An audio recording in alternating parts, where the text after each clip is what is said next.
So if you are new to Target 100, new to me, honestly, we have a tagline. It's behavior over time equals results. We are not a diet that is focused on restricting your food. We teach you about nutrition in the food pillar, and we try to help you avoid processed foods and sugars. But we're much more about identifying the behavior, cognitive skills, and the emotional skills and the behavior tools that actually move us into action. So that's what today is all about. So Target 100, where behavior over time equals results. For those of you guys, most of you guys know me very well. For those of you guys tuning into the recording, maybe, my name is Liz Josephsberg. I was a Weight Watchers leader for over 11 years. I was their celebrity weight loss expert, helping people like Jennifer Hudson and Charles Barkley, Katie Couric, Jessica Simpson, all those folks lose weight. I myself lost 65 pounds, which I think is so important for you to understand. And I had a lifetime of weight loss issues.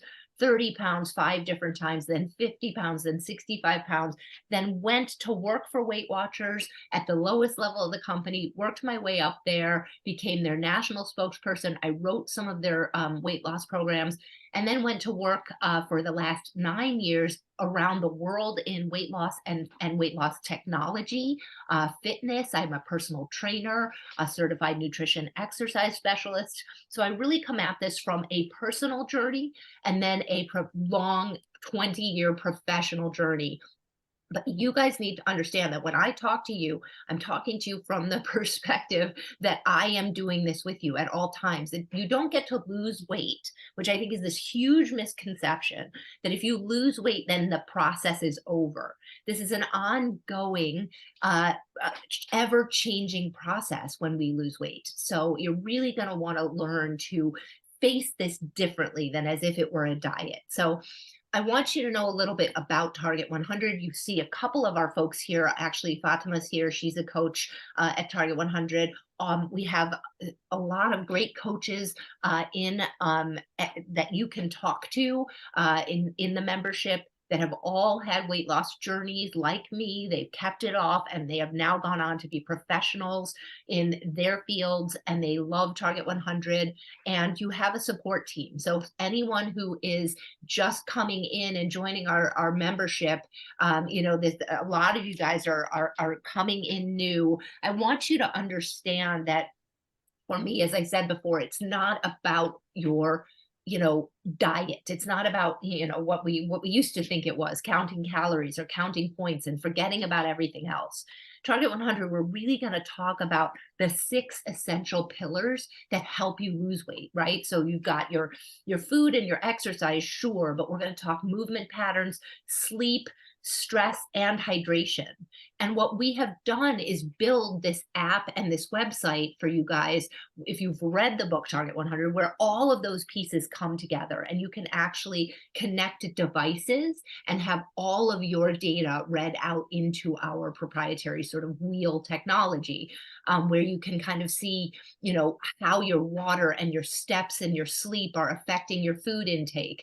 Right? Because each of us needs to really think about how we feel. And a lot of the curriculum we're going to cover today is getting back into the empowerment of weight loss instead of what most places do, which is disempower you.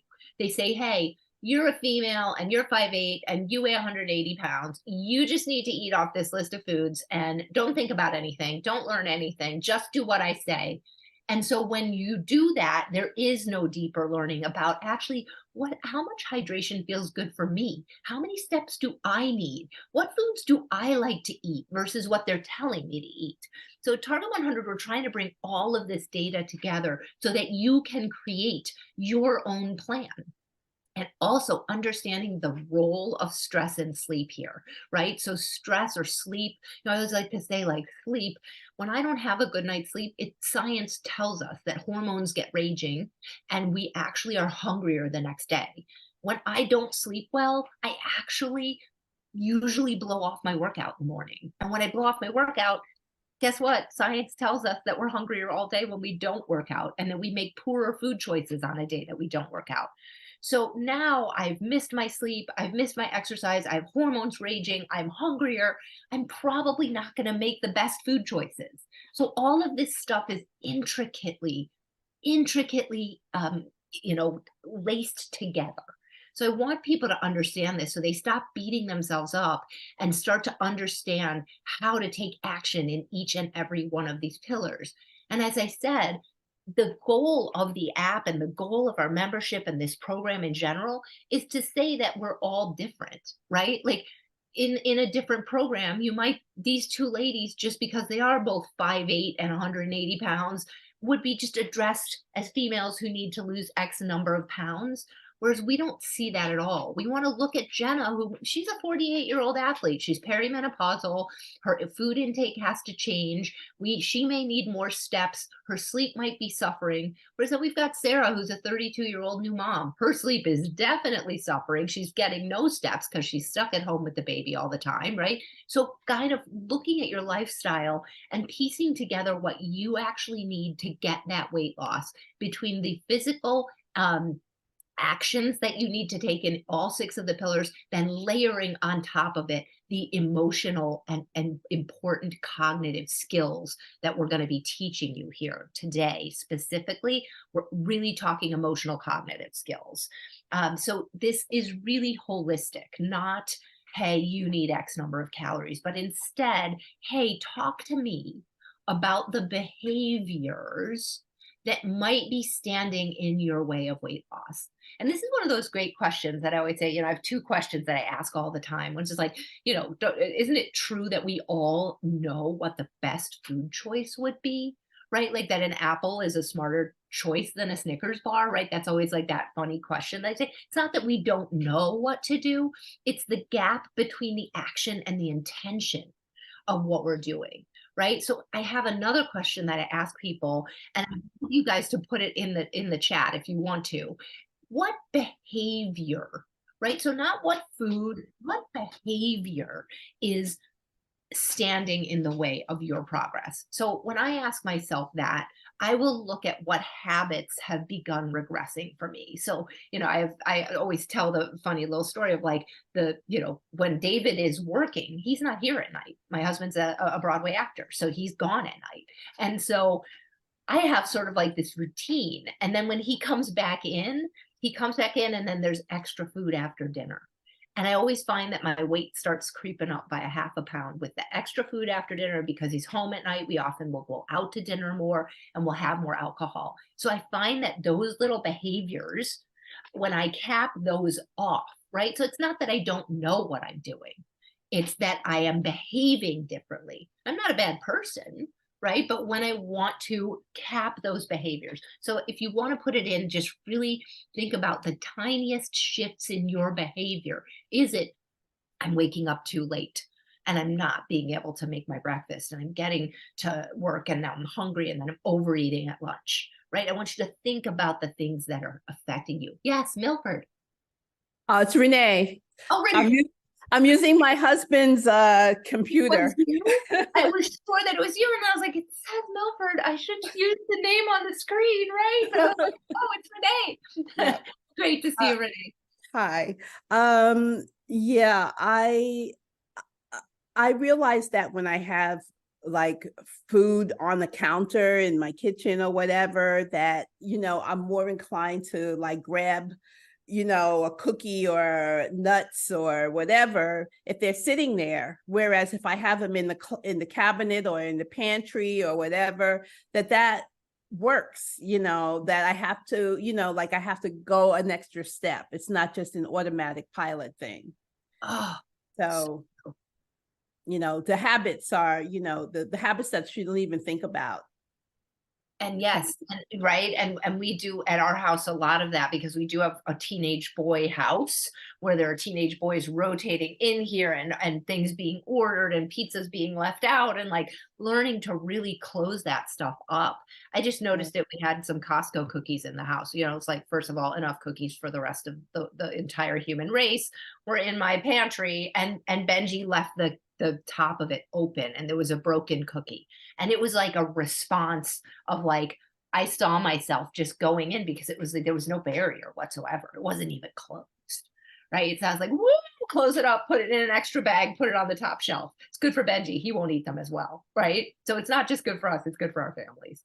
I love One other thing I just wanted to say is that, sometimes I find myself in the supermarket shopping for dinner at 7:30, 8 o'clock. When I claim that I want to cut off my eating at like at 7 o'clock.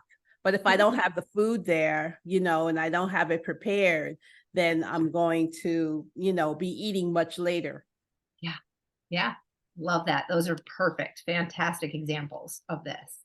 So good. Well, so I like to always start out, just kind of resetting people in this, you know, this has been for many of us a guilt and shame ridden process over time of and having kind of the world, reflect at us that, hey, why don't you just eat less and move more? And hey, why can't you control this thing, right? There's been all of this sort of this that cultural sort of feedback that's so unhelpful in a place where many of us feel like, wow, how is it that I can do these incredible things in my life, but this thing really has had a hold on me? And we end up then just sort of really having a negative thought process around all of our past experiences. So we have this really cool worksheet that you guys will get for anyone who's in our membership. You'll be able to download this worksheet and you will be able to kind of work through your past experiences, right? And those past experiences were all actually quite positive. Every single thing that you've ever done actually layered in to the blanket or the quilt of where you are now. So all of the recipes, like the 0 point vegetable soup that I used to make at Weight Watchers, right? That's still in my repertoire. Or the exercise that the way that I developed my exercise in uh this one program called Body for Life, where it were shorter bouts of exercise where I had been kind of like pounding the pavement and running long distances and doing big races. And then I learned shorter bouts of higher intensity exercise really made me feel better, right? So even though I had done those programs and gained back weight, which was the only thing I ever focused on, right? Was that, oh, I've had weight regain. Not, what are all the little amazing things that I have picked up along the road that have actually come to be a part of this fabric that's going to make me even more successful as I go forward? Because as I was saying to you, this is not, unfortunately, we have been programmed to all or nothing thinking, black and white, right? All on or off, all or nothing, and this perfectionism, right? And so we're going to really be talking about those cognitive skills of removing all or nothing thinking, dropping perfectionism to be able to see the positive things that did come out. So I want you guys to download this and really take some time thinking about, just even in the chat, share, if you have some, as I gave you a couple examples of things that you've picked up and put in your repertoire based out of past experiences, right? Because it's really important to say, okay, nothing's wrong with me. I just, like you heard from me, there was a shift in my life. And I didn't really catch on to that shift that had taken place. I let go or I regressed in some of these places, but I still have those skills. They're not gone. I still have the desire to, put my shoes on and go for a walk after work, or right, whatever those are. So really start to revisit, even in the chat, just for everyone, what are the things that you have learned in past experiences that really did help you? And so we can stop demonizing our past. We can stop demonizing any sort of weight regaining or negative experiences, because what I find is if we carry that around, it becomes our limiting belief. It really does become a limiting belief for us. So this every experience had a positive learning to it, and you can return to it because you did it. You have it um, in your um, in your repertoire. I'm thinking about a coaching call that I took the other day with a woman, and she was saying, I have a gym in my basement, and I had this really great this great schedule. I went down there 4 mornings a week. It was awesome. And then we started talking. She had lost her mom. And, she was like, I don't know how it happened, but I lost over time with some shifts to my job and the loss of my mom. And I stopped going down there. And so when we went back to ignite that in her, because it's not that she's bad or wrong. She in fact had a schedule of workouts that she really liked and it was available to her. When we went to go ignite that again, when we figured out that that worked for her and that it did help her lose weight and maintain her weight loss for a very long time, it was there. When we crossed that threshold down into that gym, she was like, I am back. I'm back, guys. So I want you experiencing some of the good things that happened for you and reminding yourself of the things that worked for you and going back to them because they will exist in your habit pathway loops. So we're going to talk to us about these behaviors, right? We always want to think about these behaviors that are giving us the success. And when we had success in a past experience, it's because we created a behavior pattern loop that really worked for us. So just thinking aloud for yourself those behavior patterns that really work for you, right? So like I've got my behavior pattern. If I get up early, I have my private coffee alone, and I always put my workout clothes on. I put them on no matter what. Even if I'm afraid I'm not going to get a workout, I still put them on. And most times I do get one because I have them on. It's like almost like it encourages me further, right? So we're going to really focus on behavior modification, and setting up habitual patterning so that it's very hard for me on days where I do have to go in the city early and I can't work out. Like it's very odd not to put on my workout clothes. Like my whole body reacts of like, what are you doing? I can't believe it. Or when I have to fly somewhere and I'm like, oh my God, this is so weird to just put on a dress or something. Like, wow. Right. So I want you to get yourself to the place where it's shave and a haircut, 2 bits with the things that are helpful and the things that create a moat around your castle, right? And keep you safe from the regression of habits. Because regression of habits and behaviors is very real. So we're going to always focus here on behavior modification. And when we think about, I always like to give you sort of the clean definition of what is behavior modification. We hear it all the time, right? We're like, oh, behavior modification, I know what it means. But it's actually the alteration of behavioral patterns through the use of such learning techniques as biofeedback and positive or negative reinforcement. So everything that we've been teaching you here about triggering new behaviors, right? The alteration of behavioral patterns through the use of techniques. We There is no magical motivation fairy who flies around deciding that, you know what? It's Renee's turn. I'm going to grace her with this big burst of motivation. It's not, that doesn't exist. What exists is the skill of identifying how we will go into our library of techniques and tricks and what we will pull out even when we don't feel like doing it. So these are really important learning cognitive, behavioral, emotional skills are at the heart of lasting weight loss. Because show of hands for people who have done things when they didn't feel like it, right? Yeah, we all do. And we do it for family, we do it at work, but for some reason when it comes to us, we say, "Oh, I think I'm being nice to myself by not doing this right now," which is the opposite, right? So learning the cognitive behavior modification skills and the importance of repetition, the importance of making it so that your body and your brain don't even know how to not do it anymore. So if you're returning to look at those past experiences, the things that were already good for you, they still live in your habit pathways. And all you have to do is turn that back on. Even just go in there and it will ignite again. You will be like, wow, I forgot. Okay. So we say here to use learning techniques such as biofeedback and positive or negative reinforcement. And this is great because I was just having this wonderful call with Lori yesterday about how each of us responds differently. We either really are motivated by positive reinforcement, and some of us are negative motivated folks, we're finding that if we can shift that, if we can become more positive, focused motivation, then we will do better in the long run. So we're going to take a deep dive into that. But what that means is, a positive motivator perhaps is seeing the scale go down. Right. This is this conversation, right, that we were having, Lori, is that it when she saw that positive motivation, that kept her going.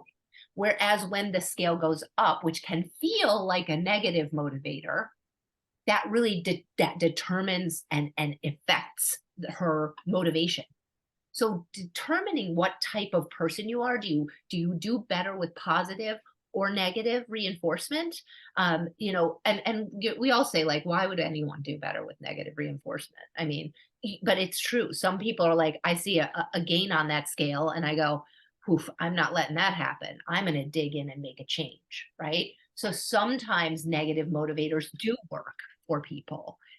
So we want to be really focused in on not just the food that we eat, but really tuning into biofeedback for motivation. How do I feel physically? Right? Because I think in the past we've determined, oh, you know what? I'm going to be on this diet and I don't really care how crappy I feel and how little energy I have and how little food I'm taking in. Doesn't matter to me as long as the scale's going down, right? And I'm asking you to do the opposite. I'm asking you to look at how do I feel? Because if we feel good, we can do this for the long term.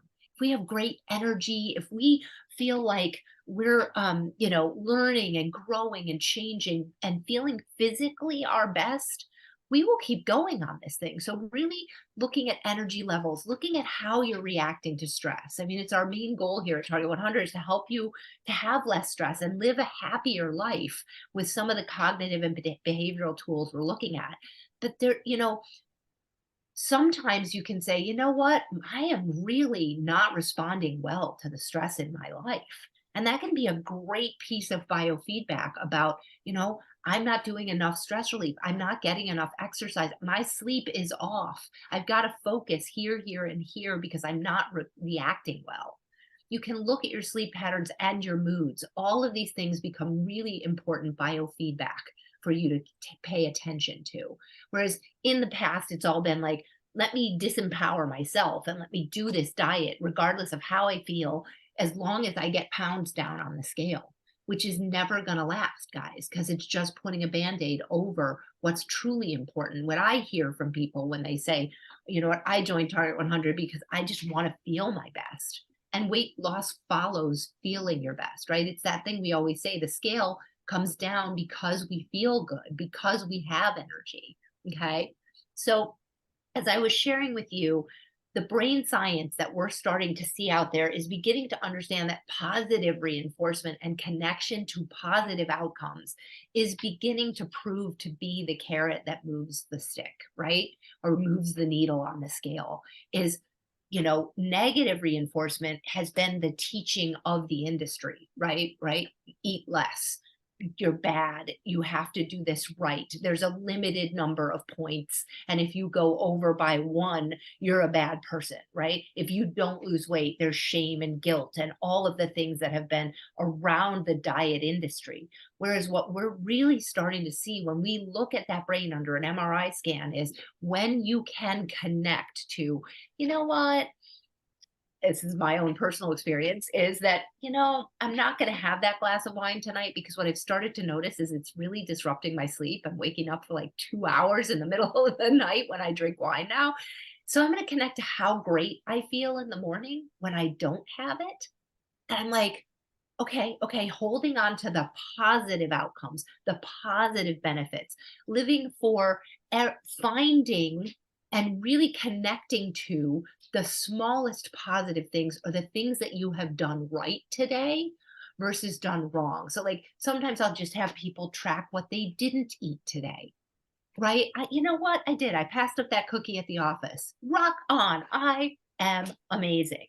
And we can start to really, boost motivation by feeling more positive about our choices, which really is going to be a skill, again, a cognitive skill of how do I flip the negative reinforcement that I've been so patterned to accept as if I kick the horse harder, it's going to run faster. Why did I do that? Silly me. If only I hadn't done that, right? Those things that we used to do instead of going, you know what? Here's what I did well today. Top 5 things that I did well. Okay. So we're going to try to always drop the guilt and shame because we know that that is what's activating the reward system in our brain. It really is this thing that we want to remind you of all the time, and it comes in these crazy little packages, right? These crazy little ways in which it creeps into our minds and makes us believe certain things. So really remembering our core teaching of understanding that, feeling guilt or shame over a choice, a food choice, or not going to the gym this morning, or any of that is not going to drive you forward. It's going to ignite the reward center in your brain and actually have you looking for and doing the things that you were trying to avoid. So a lot of you guys really have gotten really, really good at this practice of gratitude and instilling gratitude. Again, if we're trying to find out and amplify our why and our motivation here is to feel our best and be able to navigate long term through this process. So, gratitude is going to be one of those cognitive skills that when you start to hear yourself saying negative things to yourself, you can go in and say, you know what, I'm just really grateful for, X, Y, or Z today. And really push that serotonin and dopamine into that brain, whether it's a gratitude journal or, we have gratitude worksheets that you can print up and put by your bedside. These things are changing your motivation and they're helping you to actually stay positive. So we can go back, right? Positivity is the thing that's going to keep you in this game, not negativity. Positivity. Gratitude is all about positive brain enhancing chemicals. So, right? So, like Renee was saying, which I think is fantastic, is also this idea that your environment is so key to your motivation, right? It's so key to having control over how you feel in your environments. So, understanding that getting in there and taking a moment to change the environment as one of your behaviors to make sure, I had another great call with somebody yesterday just talking about really taking the time to clean out this cluttered area in her home that was making her feel really stressed out, and that stress was leading her to actually overeat. Right? We had an expert come on and make that correlation for us. We do eat more when we feel that our environment is out of control, right? So, however we can do that. Muriel, I see you nodding so keenly on that. That one resonates for you. Have you seen that in your process? Yeah, it's a big one. It's a big one. So, yeah, so these small shifts, that you can make as we talk about behavior modification, right? We're not talking about the fact that, so I've got these cookies in my pantry right now. They've been wrapped up, put in another bag and put on another shelf, which is great. But there are other ways, right, to kind of get out of this. Make sure you're cleaning this. Make sure there are not too many food cues in your life. Like Renee was saying, if it's out, you're going to see it. Be organized. Get curious, right? Um, about how can I change my environment just a little bit? Could I change my location of where I sit at night? Could I change, what can I do? Let me get curious about the changes I can make that would actually really have an impact. So again, going back to a positive mindset, curiosity is a childlike emotional journey that we go on, and that we've stopped using. So science tells us that we stop being curious after our about our teen years. We really drop this idea. So when I bring that concept into weight loss, instead of being punitive and negative and lost, instead being, well, I'm really curious. And we're talking about motivation, right? And how to discover your why and amp up your motivation. Being curious about the way that something's going to make you feel, or if I do this, what will my outcome be? Thinking about this as this wonderful science project that is you, and that you, just like that screen all the way back there, are a completely individual. You have a life that is completely your own, and I'm mine is completely different. So we need to be curious as to how to develop our own programs here. So that's what we're really here to do, is stay positive and stay very curious. So I'm going to share, we're going to talk a little bit about our why. And I'm going to share this Uncover Your Why worksheet that we created that you guys can all download if you're in the membership, and you can use this. Can you all, anyone want to share with me? Do you have a why that you know you are doing this? Because I think it's a real core piece. Or, have you identified a why you want to do this so badly?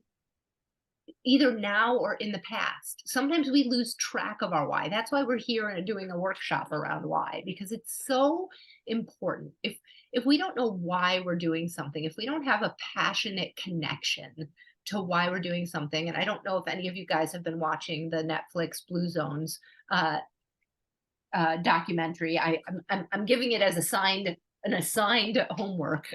These are very short, 30-minute Netflix documentaries around people who are living in these blue zones and well into their hundreds, but not just into their hundreds, very active, very healthy people into their hundreds. And one of the biggest uh, pieces in the first, it's a spoiler alert, but they talk about something called ikigai, which is your purpose, right? Which is your reason for being. And I think we have to have that here, right? Because in the environment that we live in now, it is so toxic, so stressful, so filled with food and food related, just cultural norms around it all. And so you can lose your way very easily if you don't have a why. My why is, you know, honestly, it comes back to my two things. I really, really, really want people to know that this can be fun, this can be enjoyable, this is totally possible. And it comes back to personally my family. I want to be able to take adventures with my kids, with my husband. I want to see the world. I want to be active in it. And so I'm very clear on it. So when we want to go in and really think about this, and this is such a great exercise, sort of like the past experiences worksheet, what makes you come alive in this process? Right? So which pillars, which feelings, which tools, right? Each of us is going to have something that makes us come alive in this process. Sometimes it's the simple act of being in community and sharing and learning. I love learning. And I feel like this weight loss process for me is a constant learning process, right? Now I'm 52. I'm through menopause. I've had to learn how to maintain and sustain my weight loss through menopause. It was like a bucking bronco, guys. But I figured it out because I stayed curious and I wanted to feel my best. So I know that what brings me alive is community, learning. I love my exercise pillar and I always have. So that one I really lean on when my motivation is low. And you know, feeling like I am in control of my own process is really important to me. So I've identified that. So I want you guys to really think about what is it? Why do I pursue this health thing? What makes me come alive in the process? Right? Then I want you to think about what your innate strengths are, right? Your innate strengths. You're using them all over your life, right? And I love to remind people to go in and think about your work, because often you have ikigai in your work, right? You're often purpose driven and like, I do this thing and I love what I do. And, or you have family where you feel you use your innate strengths, wherever it is that you can identify. One of my innate strengths is I am stubborn as a mule and I don't give up. I don't give up on people. I don't give up on myself. I don't give up on processes, right? So finding out, what are my innate strengths that I can bring to the table here that I've left off the table here, thinking that they don't belong here and that someone should just tell me what to eat. So I want you to really think about what your innate strengths are, how you can then leverage those strengths in the process. So a great example, I'm actually looking at this list of amazing people here watching, and I'm thinking about Jana, who was a school teacher. She's highly organized, and she uses that strength to create these beautiful notebooks, and she uses post-it, and she organizes everything, and she keeps it together. I mean, it's such a wonderful use of her innate skills from her time as a teacher. How can you bring your skills to the table? So if it is that organization, or if it is that community driven person, get in there and share with the community and start to figure out how to leverage those skills. Maybe you're a researcher and you're going to research and get curious about it, right? Find out what those are. Then I need you to use another great skill that we talk about a lot in Target 100, which is visualization. Visualization of what I will do in this body that I am working to achieve, right? What will I do? And be as specific as possible. You know, Ashanti is this amazing visualization coach that we have, and she has a great TED talk on visualization and how we are constantly visualizing all day, every day. We are visualizing something. We're always daydreaming, if you want. She says daydreaming, right? We daydream all day long. The brain is wired to daydream negatively. I was just thinking about this because my son went away to college, and I was laughing about this on one of my calls the other day. I, he's off in college, first time, first kid. He's out of the house. I'm so worried about him. I miss him so much. And he's going through this breakup. And so we got off this call. He was really, really upset, almost more upset than I've ever heard him. And then all of a sudden, I hung up the phone and I envisioned him failing out, him getting involved with all the wrong people, drinking too much, and like the demise, like everything falling apart for this kid. And I was like, whoa, look at the story, look at the daydream, the way that the brain created this entire thing that was happening. And my body thought it was happening. And so I have this cognitive behavioral skill now of awareness that that story took place. Now I can live in that stress and anxiety about what's going to happen to my son, or I can live in the reality that we just got off the phone, and by the time we were done, he said, "Mom, I feel a lot better. Thank you." And I can envision him going, and he did. He went to the gym. That was his choice. He went to the gym. So I just give you that story to say in every area of our lives, not just here, we visualize negatively. I want you to visualize positively. What will you be doing in this body? That helps you to uncover your why, right? So when I see this, I see myself always jumping off these cliffs in Hawaii with my boys. And I see myself just strong and able to swim in the ocean and having this amazing time. And all of a sudden it makes me go, okay, I understand why I'm getting up in the morning to go exercise. I understand why I'm preparing my meals. I really can dig deep, okay? And who are the people, right? I'm explaining to you my visions, but you all will have your own visions. And then what gets you out of bed in the morning, right? That's always a great question, right? What is that deep thing that gets you out of bed in the morning? And it may be family, or it might be your profession, it might be your your upcoming trip that you have. Again, focusing ahead on something that you are really excited about and that's getting you up out of bed in the morning, right? Mine is this purpose, this desire to help people, this desire to feel my best for the rest of my life. One of my deep drivers, my deep whys is I can't stand being sick. I can't stand it. Like, I am the most impatient person. I can't lay around. I'm a busybody. I need to be doing things. So I hate getting sick. And I find when I do these things, I almost never get sick. And that becomes a great motivator for me to say, like, okay, I'm going to pull back on XYZ. I'm going to get to the gym, right? And then ask yourself, this is this great technique, guys. One wonderful technique. Just the question why. just say, why am I doing this? And write it down. And it can start out very crust layer. I want to lose some weight. Why am I doing this? I don't want to be sick. Why am I doing this? I want to go on that trip with my sons next year and be well enough to jump off cliffs. Why am I doing this? I want you to ask yourself, why am I doing this 5 times and write the answer? And you can go further. You can go to 10. The further you go, the deeper you will have to find out why you are doing this, because we need to understand why we're doing it, because so much of this was driven by external forces. For a lot of us, like me, I was told at 14, here's a diet center, go check in. You're Something's wrong with you because of your body size, or who you are. And that started to drive me. It was, oh, my body needs to be a certain size. That's not a very good motivator, to be honest, right? It doesn't sustain you long term. It just says, oh, my body is a certain size, but it's not connected to how I feel and all of the positive stuff that we're really talking through today. So I want you guys to print this worksheet out.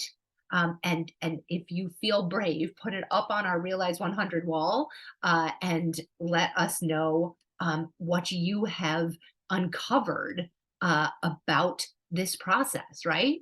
So we're going to do our why worksheets, post it into the community. If you're new here, introduce yourself, because we will love to meet you. Whoever does get brave and puts this up in the community, you will be entered to win a prize. We are always focused on, if you're just trying to get back on track, we love to talk about the breakfast challenge, right? If you are struggling with motivation, and we make it small. That's this final piece, this final cognitive behavioral skill. If motivation and your why are suffering, go to the smallest denominator. Okay. And I love to just say, go to breakfast.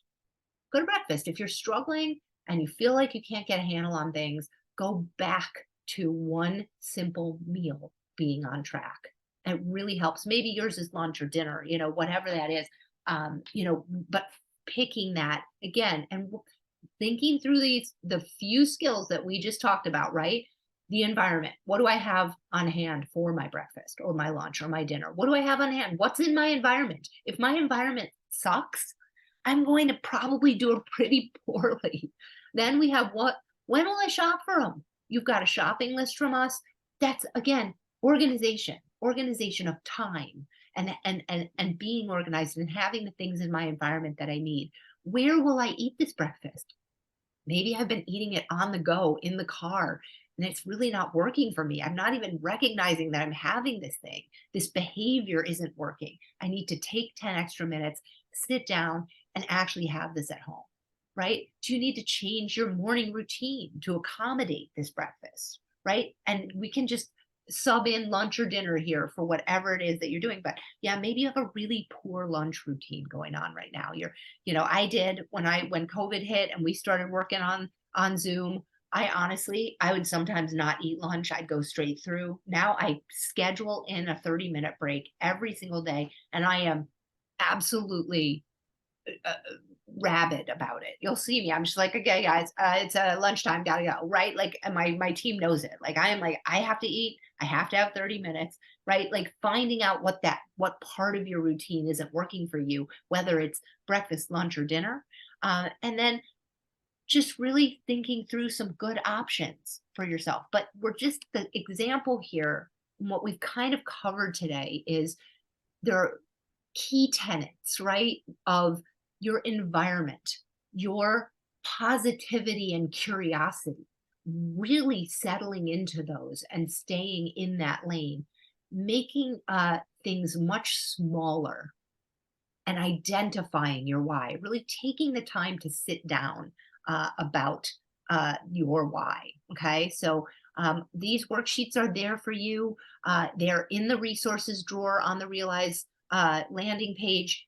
Amazing. If you are struggling, reread pieces of the book. It always helps. We're recommending chapters 1 through 4, gonna always be helpful. For those folks who are members, we have a ton coming up, right? As I said, the way we're thinking about this new membership is to really, honestly, we are like a Weight Watchers on steroids, right? We have cooking classes, we have yoga classes, we have motivational hours with me called power ups. We have member for member where you're just talking member to member about your upcoming challenges and all the things that are going on for you. We've got target practice coming up with Michelle. Where we're actually going to do a walking at home, walking in your living room together. I don't know if you've ever seen these ladies who do the walk at home videos. I am going to personally, Michelle and I are going to lead you through a walking at home because it's about to get cold and dark, guys, and we've got to shift our movement patterns to maybe coming inside. So we're doing so many fun stuff. I'm doing a menopause weight loss meal planning because I've had to change a lot of my intake of foods, and I've been doing a ton of research with a lot of experts around what we should be eating to feel our best in menopause. So hoping, guys, if you're not members already, come in and check it out. Join. The link is going to be put up in the chat here for you all. And you get a 30-day free trial. And all of these things are happening in the next 30 days. So going forward from there, it's $34.99 a month for all of this, and coaches and coaching calls and access to lots and lots of amazing content. So